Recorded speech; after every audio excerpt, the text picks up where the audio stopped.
Cantieri a Rapallo, iniziata la costruzione della passerella sul Boate. Se non ci saranno intoppi sarà pronta entro Natale. Donata dalla Coop alla città, costerà 300.000 euro. Il Papa l'Angelus, commentando il Vangelo della guarigione del sordo muto, ha invitato i fedeli ad aprirsi alle necessità dei sofferenti e dei bisognosi. Non emarginiamoli, l'invito del Pontefice. In cammino verso la festa della Santa Croce, la comunità di San Salvatore si prepara con il Triduo. Il giorno della festa sarà inaugurata la casa di accoglienza Don Marcello Botto. Ai nastri di partenza la stagione dei funghi. I primi esemplari stanno facendo la loro comparsa nei boschi dell'entroterra. Per la raccolta è necessario rispettare alcune regole e munirsi di tesserino. Calcio, nasce la squadra femminile del Rupinaro Sport. Le ragazze allenate da Elio Ghilino parteciperanno al prossimo campionato d'eccellenza, prima gara il 30 settembre.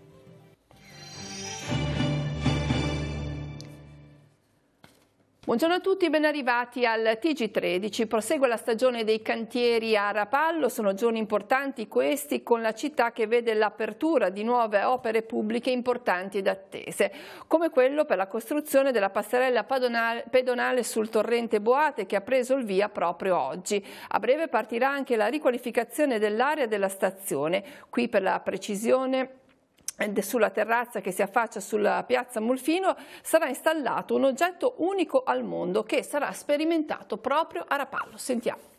Un'opera attesa da quasi 40 anni e che il quartiere di Sant'Anna a Rapallo potrebbe trovarsi pronta sotto l'albero già questo Natale. Ha preso il via oggi infatti il cantiere per la costruzione della passerella pedonale sul Boate, che andrà a collegare via Torino con via Milano. Ad unire le due sponde una struttura a campata unica che Italea, società immobiliare del gruppo Coop, ha donato al comune a seguito dell'apertura e dell'ampliamento del vicino supermercato di via Sciesa. 35 metri di luce, una sola campata, non si possono fare appoggi in mezzo al fiume, quindi non si possono provocare aggravi alla sicurezza idraulica del Boate.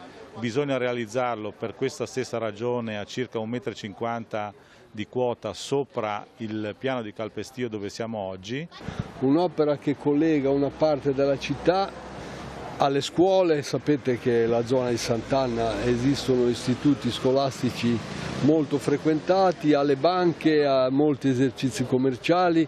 Un'opera che viene regalata, donata dalla Coop, credo che sia un regalo importante perché costa più di 300.000 euro e non è una cosa da poco. Nel frattempo a Rapallo continuano i lavori per il rifacimento della facciata di Palazzo Comunale, oggi il sopralluogo della soprintendenza, mentre il lunedì prossimo prenderanno il via altri interventi di riqualificazione del centro storico con il rifacimento della pavimentazione in vico della Torre Civica e il restyling di piazza Molfino. Qui nei prossimi giorni diventerà operativo lo spostamento temporaneo della sosta dei taxi con l'installazione della casetta per il telefono. Prosegue invece sul terrazzo della stazione l'installazione di una piramide in acciaio che non ha mancato di suscitare la curiosità dei viaggiatori. Questa anteprima mondiale fornirà energia alla stazione tramite i pannelli solari che dovranno essere installati e non solo, ma purificherà anche l'aria tramite degli enzimi all'interno, emanerà un'aria purificata. Verrà realizzata la settimana prossima una panchina wireless, mi dicono, non ho ancora visto, però molto comoda, molto accogliente, dove gli ospiti potranno ricaricare il proprio cellulare, i propri strumenti, i propri smartphone, naturalmente in maniera totalmente gratuita e soprattutto in maniera green. E da Rapallo ci trasferiamo a Genova, dove questa mattina la Procura della Repubblica ha dato il via libera all'installazione dei sensori per il monitoraggio dei due tronconi del ponte Morandi rimasti in piedi dopo il crollo. Il nulla osta era un passaggio indispensabile per far partire i lavori, visto che l'area era posta sotto sequestro. La Commissione tecnica ha già individuato la ditta che, per competenze e migliore offerta sul mercato, potrà eseguire lavoro di monitoraggio. Mentre vi parliamo, sono in corso conferenze stampa in Regione Liguria per illustrare le iniziative che si terranno venerdì prossimo a Genova nel primo mese dal crollo del ponte Morandi, per ricordare le 43 vittime del crollo. E dal sito dell'ANSA trapela già una dichiarazione del sindaco di Genova Marco Bucci: se ci danno tutte le autorizzazioni, i tempi tecnici per l'apertura del cantiere per la demolizione di quanto resta del ponte Morandi sono che a fine mese, prima settimana di ottobre, si può cominciare la demolizione. Questo secondo le informazioni che ho oggi ho a disposizione. Quanto ha dichiarato il sindaco Marco Bucci, che vediamo in questa foto insieme al governatore della Liguria Giovanni Toti, illustravano anche lo stato di avanzamento dei lavori per la ricostruzione del ponte. Andiamo ora alla cronaca, rimaniamo sempre a Genova, dove la Guardia di Finanza, il secondo gruppo Genova, ha intercettato e sequestrato a Pra Voltri un ingente quantitativo di tabacco, lavorati esteri illecitamente introdotti nel territorio italiano. Nell'ambito dell'operazione è stato sequestrato un container proveniente dal Vietnam contenente tabacchi lavorati esteri non dichiarati. Il carico illegale era stivato dietro oggetti da giardinaggio posti a ridosso del portellone di accesso che ne impedivano la visione dall'esterno. Le sigarette sequestrate ammontano ad un complesso di 400.000 pacchetti realizzati mediante la contraffazione di uno storico marchio. Il peso complessivo del carico illegale intercettato dai militari delle Fiamme Gialle ammonta ad 8 tonnellate per un valore sul mercato al dettaglio pari a circa 2 milioni di euro. Le sigarette sarebbero state successivamente messe in distribuzione nella zona di Marsiglia. Il sequestro ha inoltre consentito di impedire l'introduzione sul mercato di sigarette potenzialmente pericolose per la salute. Voltiamo pagina, apriamoci alle necessità dei sofferenti e dei bisognosi, non emarginiamoli considerandoli un problema. Con questo invito Papa Francesco ha commentato la pagina del Vangelo domenicale di Marco in cui si narra il miracolo della guarigione del sordo. Francesco all'Angelus ha ricordato poi la nuova beata Alfonsa Maria Eppinger, proclamata ieri a Strasburgo. Sentiamo la sintesi di Radio Vaticana. Gesù è la guarigione del sordomuto, una guarigione dalla malattia e dall'emarginazione che coinvolge ciascuno di noi. È il cuore della riflessione che Papa Francesco rivolge ai fedeli radunati in piazza San Pietro per la recita dell'Angelus in questa domenica di inizio settembre. In questa occasione, come in altri, Gesù agisce sempre con discrezione. Con questo atteggiamento egli ci insegna che il bene va compiuto senza clamore, senza ostentazione, senza far tonare la tromba, va compiuto in silenzio. Quindi il Papa si sofferma sul significato dei gesti che Gesù compie su quest'uomo, gesti che ne mostrano sia la vicinanza all'umanità sia l'unione con Dio. Mise le dita nelle orecchie del sordomuto e con la saliva gli toccò la lingua, poi alzò lo sguardo al cielo fino a pronunciare la parola Effatà, che significa apriti. Diventiamo dunque anche noi protagonisti dell'Effatà, del miracolo e dell'apertura che Gesù ha compiuto sul sordomuto. È questo l'invito del Papa. Si tratta di aprirci alle necessità dei nostri fratelli sofferenti e bisognosi di aiuto, rifuggendo l'egoismo e la chiusura del cuore. È proprio il cuore, cioè il nucleo profondo della persona, che Gesù è venuto ad aprire, a liberare, per renderci capaci di vivere pienamente la relazione con Dio e con gli altri.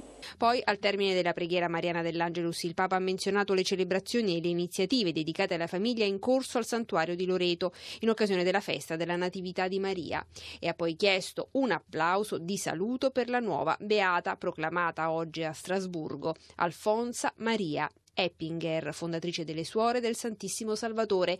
Una donna, l'ha definita, che soffrendo, tacendo e pregando testimoniò l'amore di Dio soprattutto a quanti erano malati nel corpo e nello spirito. La comunità parrocchiale di San Salvatore di Cogorno si appresta a celebrare la festa della Santa Croce. Domani inizia il triduo di preparazione con la Santa Messa alle 19, presieduta dal rettore del santuario di Montallegro, Don Gianluca Trovato. Giovedì 13, giornata di vigilia, si terrà alle 21 una rappresentazione teatrale del gruppo Moneglia, che porterà in scena l'opera dal titolo La benedizione finale, che narra le ultime ore di vita di Papa Innocenzo IV. In questi giorni sarà esposta alla pubblica venerazione la croce pettorale del Papa Fieschi. Sentiamo. La reliquia della Santa Croce è custodita nel Museo Diocesano e tutti gli anni, nei giorni del Triduo e il giorno dell'esaltazione della Croce, la esponiamo per la pubblica venerazione. Sono 3 pezzi della Croce di Gesù incastonati nella croce pettorale di Papa Innocenzo IV. La reliquia viene poi venerata e baciata alla fine di ogni celebrazione. Veniamo al giorno della festa, il 14 settembre, quali sono i due momenti principali? Anche qui il momento principale è sicuramente la celebrazione dell'Eucarestia. Alle ore 19 sarà con noi il vicario generale della diocesi di Chiavari, Don Stefano Mazzini. Dalle ore 15 sarà possibile per chi desidera confessarsi, ci saranno dei confessori a disposizione delle persone e alle 18 ci troviamo tutti sul sagrato della Basilica dei Fieschi. Sarà con noi l'architetto Osvaldo Garbarino. Abbiamo chiamato così questa iniziativa Guida alla Basilica dei Fieschi perché è un monumento forse ancora sconosciuto tutto sommato.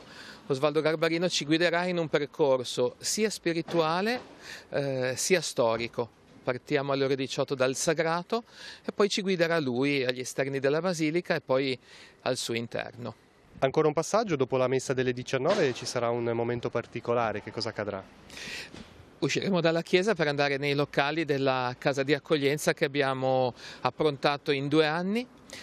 Prima abbiamo rifatto il tetto che era crollato e poi abbiamo rifatto gli interni di un appartamento che è proprio situato di fronte alla Basilica. In questo appartamento Don Marcello Botto aveva accolto i profughi del Vietnam, aveva accolto delle persone che venivano dal Sud America, è per questo che la casa sarà intitolata a lui e sarà dedicata all'ospitalità e all'accoglienza delle persone. Complice la pioggia delle settimane scorse è iniziata la stagione dei funghi nei boschi del Tigullio. Nel nostro territorio sono 11 le aree boschive gestite da altrettanti consorzi a cui occorre rivolgersi per ottenere i permessi necessari alla raccolta dei funghi. Vediamo le regole principali. Quelli nostrani hanno iniziato a fare la loro comparsa sulle bancarelle dei mercati di frutta e verdura, un segnale per gli appassionati ricercatori del fatto che la stagione dei funghi ha avuto ufficialmente inizio. Dopo il boom tardo primaverile, inusuale ma dovuto alle piogge e al caldo successivo, sta per entrare nel vivo, e le promesse sono più che buone, il tradizionale periodo dell'anno per perlustrare a fondo i boschi dell'entroterra alla ricerca di porcini, galletti, ovuli e colombine. Una passione certo, ma come tale ha regole e comportamenti ben precisi da rispettare. Non bisogna dimenticare infatti che i funghi hanno un ruolo ben preciso e importante nell'ecologia del bosco, per questo vanno conosciuti, apprezzati e in un certo senso curati. Una raccolta eccessiva e non regolamentata può creare infatti grandi problemi, si ostacola la riproduzione e spesso se ne distrugge l'habitat. Ce lo ricordano i responsabili del Parco dell'Aveto, nelle cui foreste i funghi stanno iniziando a fare la loro comparsa. Esistono norme statali e regionali che regolamentano la raccolta. In questo periodo iniziale occorre fare attenzione a non raccogliere esemplari troppo piccoli. Prendere dal terreno funghi con un diametro del cappello inferiore ai 4 cm è vietato. Si rischia infatti di danneggiare la loro riproduzione e si impoverisce il raccolto che si avrebbe nei giorni successivi. Si possono raccogliere poi solo le specie commestibili, rispettando precise quantità. Ogni persona non può mettere nel cavagno più di 3 kg di funghi, solo 1 chilo per gli ovuli. La violazione di queste regole prevede una sanzione e la confisca dei funghi eccedenti alla quantità consentita. Durante la raccolta è vietato utilizzare rastrelli, uncini o altro che possano danneggiare l'humus del terreno. Non si può poi fare uso per la raccolta e il trasporto dei funghi di sacchetti di plastica o contenitori chiusi che impediscano la dispersione delle spore. E inoltre è vietato raccogliere e danneggiare i funghi non commestibili o velenosi, pericolosi per l'uomo ma utili per il bosco. Non in tutti i boschi, infine, la raccolta dei funghi è libera. Vi possono essere limitazioni ai giorni di raccolta e la necessità di acquistare tesserini rilasciati dai consorzi di proprietari o da enti pubblici. L'invito quindi è quello di documentarsi prima di avventurarsi in un bosco, magari facendo attenzione a dove parcheggiare l'auto senza invadere terreni e tratti di bosco al di fuori della strada e a provvedere all'acquisto dei tesserini quando necessario. Ora sfogliamo le pagine dei quotidiani insieme a Marco Revello, poi ci ritroviamo con tutte le altre notizie dello sport.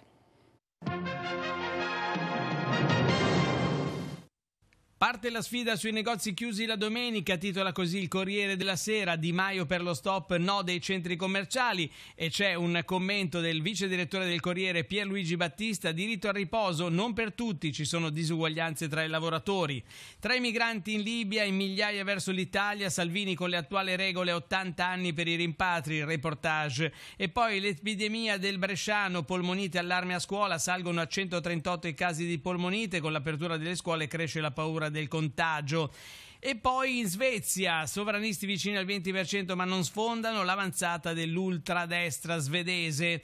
Data room di Milena Gabanelli, via della Seta, 1000 miliardi. Andiamo a vedere di che si tratta. Pechino entra con i suoi capitali nelle grandi opere europee, soprattutto nell'est europeo, ma nulla è gratis e la geopolitica cambierà. Appunto questa oggi si occupa della grande penetrazione dello Stato cinese delle infrastrutture europee. Pechino è pronta a investire fino a 1000 miliardi per ponti, ferrovie e porti, ma i prestiti non saranno gratis, spesso verranno affiancati da forum con i singoli paesi e gestiti con regole diverse a quelle a cui è abituata l'Unione Europea. Insomma, c'è un allarme di Milena Gabanelli in tutto questo. Secolo XIX, ponte scontro tra il Movimento 5 Stelle e il commissario Toti, che sarebbe pronto a lasciare l'incarico. Il ministro Toninelli spense agli sfollati, il governatore e il suo ministero è un colabrodo. Decreto per Genova, alleati divisi, Di Maio vuole esautorare le autostrade e la Lega invece frena. La Svezia, destra non sfonda ma apre la crisi socialdemocratica, scontro tra gruppi di Stato in Italia contro Fincantieri Leonardo per Vitro Ciset e la ministra Trenta Media. Fuochi di Recco tra successo e ressa sui treni, vediamo tanta folla durante le sparate di Recco sabato sera, e la nuova frenata di Tria, riforme solo nei limiti delle risorse. Veniamo nelle pagine del Levante del secolo XIX, bimba di 2 anni cade dalla scala a San Fruttuoso e ora è grave al Gaslini, subito trasferita a Genova con l'elicottero dei pompieri, ricoverata in rianimazione il borgo scosso per l'accaduto. L'incidente ieri mattina alle 9:30, i primi soccorsi da un'infermiera del posto. Piccolo sparito in mare ma poi ritrovato sulla spiaggia, quindi rientrato l'allarme a Zoagli. Veniamo invece alla cronaca nera. Schiavo delle canne e pusher a soli 16 anni, il tossicodipendente spacciava e minacciava i genitori per ottenere denaro e pagarsi la droga che consumava ogni giorno.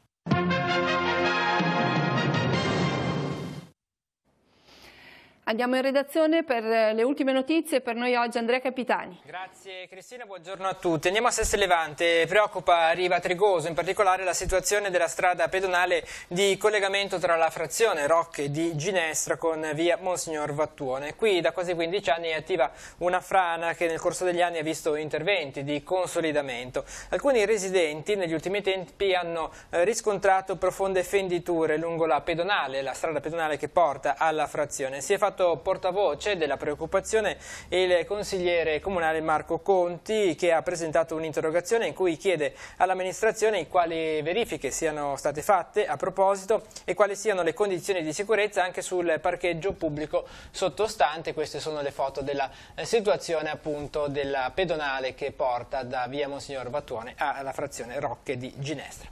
Dalla redazione è tutto, lì nello studio.